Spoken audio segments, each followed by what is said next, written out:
Star Wars 7x7 episode 2250. So, here we are after the weekend when Star Wars Celebration was supposed to take place, and what happened to all the reveals? Well, there was another conference going on that might have overridden the process. Punch it!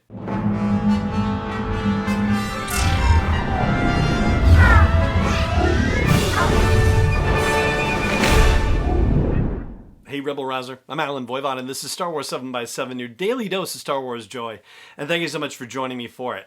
So, we've been talking for the last couple of months about the fact that with Star Wars Celebration Anaheim being canceled, that there were still going to be a ton of reveals that would have happened at Star Wars Celebration, so why wouldn't they release Lucasfilm? Why wouldn't they release those reveals during the weekend in which Star Wars Celebration was supposed to happen, or at least in and around that time, right? Well, as it turns out, there have been precious few reveals, and in fact, probably the thing that I would say has been the most hotly anticipated, which is a first look trailer for The Mandalorian Season 2, well, that is nowhere to be found. The Star Wars website still says it's coming in fall of 2020, which starts in about 3 weeks, but also lasts 3 months as well. Like, I mean, even the, Force Awakens and The Last Jedi and The Rise of Skywalker, those were all part of fall movie previews because they were still falling in the fall, even though they are deep into December, but winter hadn't kicked in yet. So, yeah, I guess fall 2020 has a really wide range, but we've also heard October is supposed to be the date for that, which means that, gee whiz, where's the trailer? I can't imagine a world where they wouldn't deliver one, so, hang in there. It's gotta be coming, and it's gotta be coming soon. As for the rest of anything that might have happened at Star Wars Celebration, well, the thing is that there was another conference happening virtually this past weekend, gamescon, and I think that what ultimately Lucasfilm decided to do was focus on that and let the reveals from that come forth and not necessarily muddy the waters, muddy the PR moments, if you will, with other things that they might have had to talk about. So there were 3 particular gaming things that they revealed. First, they gave a look at Lego Star Wars The Skywalker Saga. They also revealed a Star Wars Batuu pack for The Sims 4, and they also revealed a new gameplay footage trailer from Star Wars Squadrons. That's the big new console thing coming out from EA in October. October 2nd? Sounds right. Yeah, that's right, October 2nd. And whereas, Lego Star Wars and The Sims, that's good fun stuff, Star Wars Squadrons is actually storytelling that advances what we know about the Star Wars galaxy. Lego is sort of canon adjacent, if you will. It's not necessarily going to contradict main story beats of the canon, but I mean, C-3PO being in a bathing cap when he's getting his oil bath on Tatooine, not exactly canon. You know what I mean. We're having fun with it. That's all great fun stuff and has been for ages. Oh my gosh, the Lego games are just a barrel of laughs. As far as the Star Wars Squadrons video goes, well, it's about 3.5 minutes long. The first minute is essentially a Rebel propaganda video / New Republic propaganda video because they're at that point in the galactic conflict now. And it features Princess Leia talking about the Rebel Alliance and their response to the destruction of Alderaan and fighting against the Emperor, and it's really good. I'm going to link to the video at the show notes for the page, or at least embed it probably at SW7x7.com, and that alone is worth the price of admission on this video because it's really well done.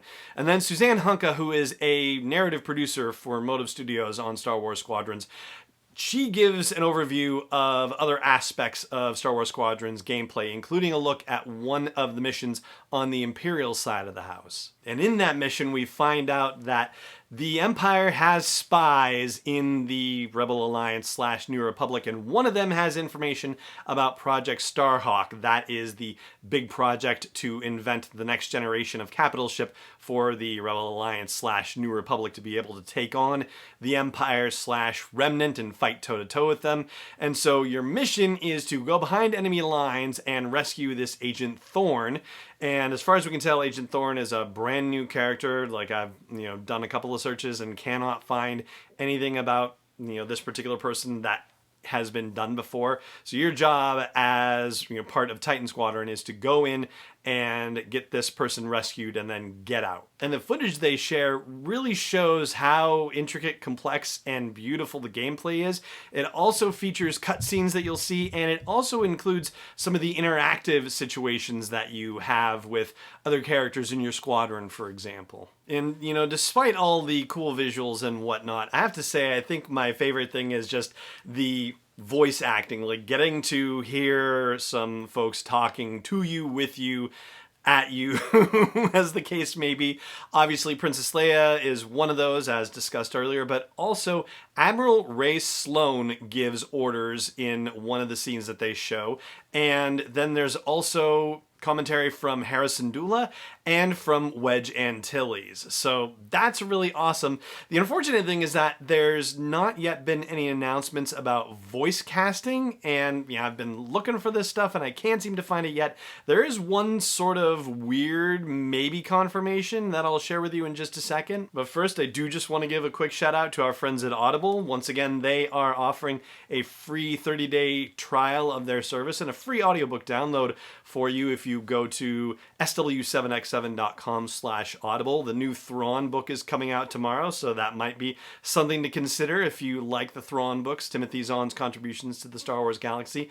Once again, that's sw7x7.com/audible, and thank you so much for supporting the show here. So, that one sort of pseudo-confirmation is in regard to Harrison Dula. And when you look up Star Wars Squadrons on the Behind the Voice Actors website, it's showing question marks for an X-Wing pilot and a TIE pilot, and for Wedge, and for Hera.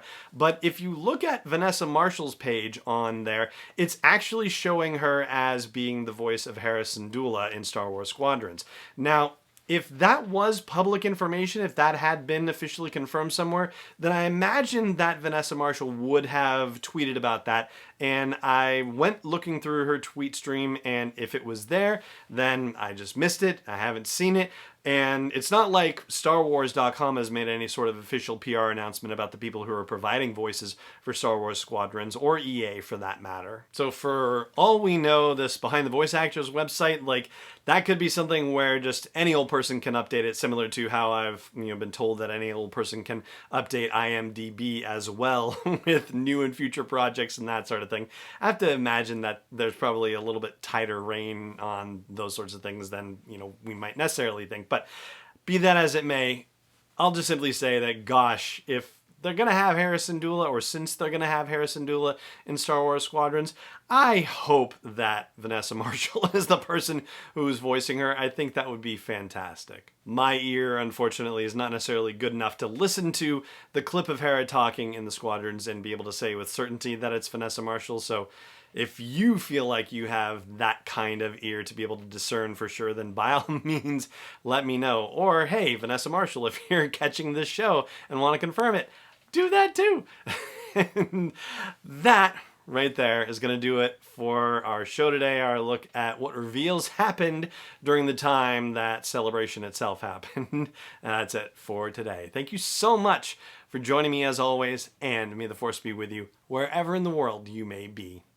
Star Wars 7x7 is not endorsed or sponsored yet by Lucasfilm Limited, Disney, or 20th Century Fox, and is intended for entertainment and information purposes only. Star Wars, the Star Wars logo, all names and pictures of Star Wars characters, vehicles, and any other Star Wars-related items are registered trademarks and/or copyrights of Lucasfilm Limited or their respective trademark and copyright holders. May the Force be with them. All original content is copyright 2020 by Star Wars 7x7. We hope you love it.